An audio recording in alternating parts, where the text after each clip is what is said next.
अभीरा हुई बहुत ज़्यादा दुखी उस रूम को देखकर। ये रिश्ता क्या कहलाता है कि अब कमिंग एपिसोड में आप देखेंगे दोस्तों, जब अभीरा अपनी माँ के रूम में आती है, उसे ये पता नहीं होता कि वो उसकी माँ का ही रूम है। उसे जो है मनीष कहता है कि मेरी बेटी का रूम है।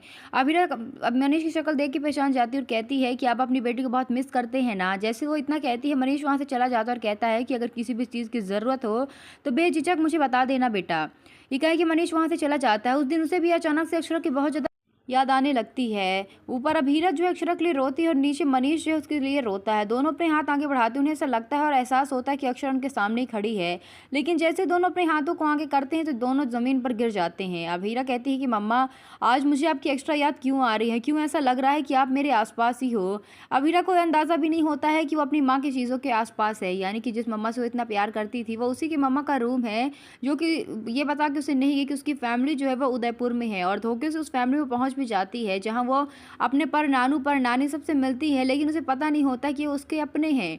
अभीरा जो बहुत गिल्ट में रहती है, वो बहुत ज़्यादा दुखी रहती है। उस रूम में वो रात गुजारती है। उसे अक्षरा की बहुत याद आती है।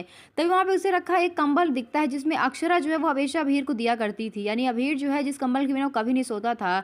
अक्षरा की जितनी भी चीज़ें और सामान थे सब उसी रूम में रखे हुए थे। किसी ने भी उन सामान को हटाने की कोशिश कभी भी नहीं की, इसीलिए अक्षरा जो है उसके सारे सामान जो है उसी रूम में रहते हैं। जहाँ अभीरा वहाँ अचानक से पहुँचती तो उसे इस बात का एहसास होता है कि वो अपनी मम्मा के आसपास है। उसे पता भी नहीं होता है कि वो अपनी मम्मा के साथ ही, यानी कि वो उसकी मम्मा का ही रूम था। अभीरा जब कबर्ड की तरफ जाती है उसमें कुछ सामान उसे कपड़े दिखाई देते हैं। अभीरा उन कपड़ों को गौर से देखती है।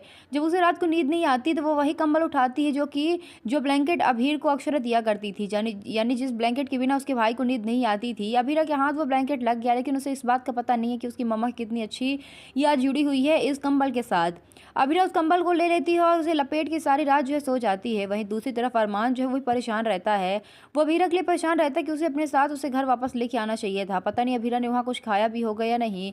अरमान उसे फ़ोन देना भी भूल जाता है।